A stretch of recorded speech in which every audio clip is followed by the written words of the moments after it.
Hey everyone, Pharmacist Ben here. How's it going? Time for another Bright Bite.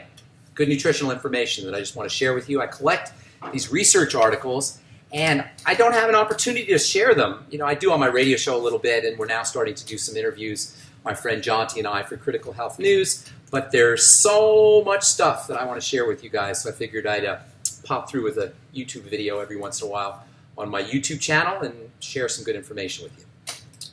Okay, this is from the journal Religion, Brain, and Behavior. Spiritual retreats change feel-good chemical systems in the brain. And I know I risk sounding like some Boulder, Colorado, airy-fairy, hippy-dippy type guy when I talk about spiritual retreats and the health of the body, but I can't help it. The fact of the matter is that spirituality, mental strategies, the emotional aspect of the body all have an impact on physiology that cannot be understated. In the case of spiritual retreats, if you feel comfortable and you feel safe, and that's presumably what happens when you go to a spiritual retreat, you are going to secrete chemicals that are associated with feeling good, things like serotonin and dopamine, neurotransmitters that are linked to pleasurable sensations, sensations of contentment and well-being.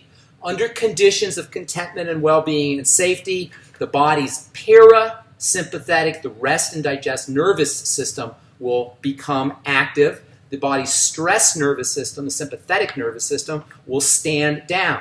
Behind all chronic health challenges, you are going to find an activated sympathetic nervous system, thus turning on the parasympathetic nervous system and turning down the sympathetic nervous system is of paramount importance for folks who are dealing with chronic degenerative illnesses. It is not airy-fairy, it is hardcore biochemistry. Now, certainly you don't have to go out and have a spiritual retreat in order to leverage the power of spirituality, i.e. safety, in order to leverage the power of mental and emotional strategies. You can think about divinity, you can think about God, you can think about grace, you can think about forgiveness, you can think about love, you can think about what traditionally have been considered the virtues. You can focus on feeling good ideas, feeling good thoughts, feeling good links to whatever spirituality you may have.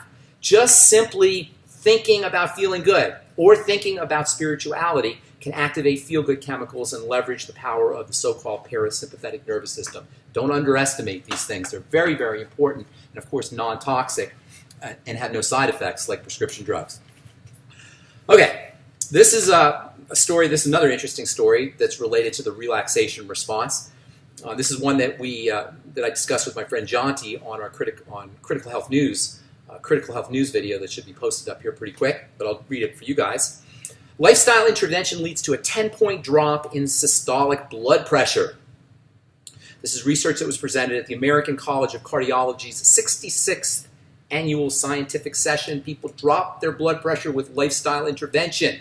Things like watching videos that talked about how you can lower your blood pressure, physical activity, tracking your diet. These are all things that we can leverage. These are all strategies that we can exploit ourselves to lower our blood pressure. Why is this important? Well, for a couple of reasons. First of all, some 80 million Americans are dealing with hypertension or high blood pressure. It's thought to be related to heart disease. It kind of makes sense if the pressure is really zooming through the vasculature at a high. If there's a lot of pressure, that can push up against the blood vessels. If the blood vessels are not as resilient, flexible as they should be, that can lead to strokes and other signs of damage, breakdowns in the blood vessels, which can lead to plaques and arteries and plaques in the arteries and atherosclerosis, which is a leading cause of heart disease. So lowering the blood pressure is very important. 80 million people have hypertension. The second reason why learning to lower the blood pressure is important is because the drugs they give you for lowering the blood pressure are among the most deadly and toxic of all in the entire pharmacopoeia. The drugs they give you typically are beta blockers and calcium channel blockers. These are drugs that, as the name implies, block chemistry. Specifically, they block the pumping action of the heart. In other words, the medical model thinks it's a good idea to somehow shut down the heart via pharmacology, i.e. poison, in order to lower the blood pressure. This makes lifestyle interventions incredibly important for people who are dealing with hypertension. The brain reads the body.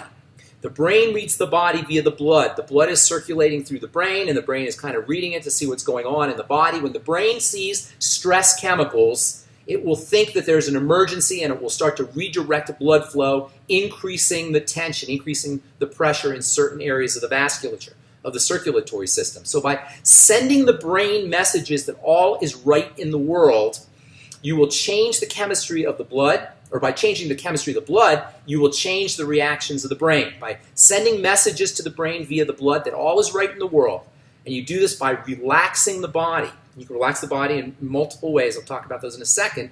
But by sending the brain the message via the blood that the body is safe, the blood pressure will naturally drop. So how can you do this? Well, one simple way to do it is just to relax the muscles. Relax the muscles in your extremities, your hands and fingers, feet and toes, all of the muscles. Just the relaxing of the muscles will communicate to the brain via the blood that the body is safe. Conversely, contracting the muscles will tell the brain via the blood that the body's not safe, and it will raise the pressure. You raise your blood pressure by contracting your muscles. Likewise, or alternatively, you can relax the blood pressure by relaxing your muscles. Taking a hot shower relaxes the muscles to drop the blood pressure. Taking a hot bath. In fact, taking a hot bath is one of the fastest ways to relax the blood pressure, to lower the blood pressure. Even prescription drugs that act to force or compel the body to drop blood pressure, to reduce blood pressure, will warn patients on the black box or on the package insert not to take too long, stay in a hot bath for too long a period of time, because you'll lower the blood pressure too much. Many of you may have experienced this, where you're taking a hot bath or you're sitting in a hot tub and you stand up quickly and you feel dizzy. That's because you've lowered your blood pressure significantly. So simply taking a hot bath or a hot shower is a great way to lower your blood pressure with no toxicity of prescription drugs, no medical intervention. Another great way to lower your blood pressure is to practice slow, deep, rhythmic breathing. Slow, deep, and rhythmic. They're all important. Under conditions of rhythm, or when you're paying attention to rhythm, whether it's the rhythm of your breathing or paying attention to the rhythm of a metronome or paying attention to the rhythm of your pulse or some kind of bodily rhythm or the rhythm of music, the body will perceive that it is safe. And again, signals will be sent to the brain that tell the body it's safe, and blood pressure will drop. Likewise, when you're breathing deeply and slowly, again, you'll be oxygenating. The blood will have more oxygen in it. It will have less carbon dioxide in it. Again, messages will get sent to the brain via the blood that the body is safe. In turn, the pressure will drop. So these are lifestyle strategies that we can all employ without having medical intervention, without having pharmacological intervention, without dealing with insurance companies, without dealing with costs, without dealing with toxicity and side effects. These are all things that we can leverage ourselves. We have the power, people. In our human body, we have the healing power. We just got to learn how to take advantage of it and exploit it and utilize it for our benefit. Thanks for listening. I'm Pharmacist Ben. We'll talk to you all later. Bye for now.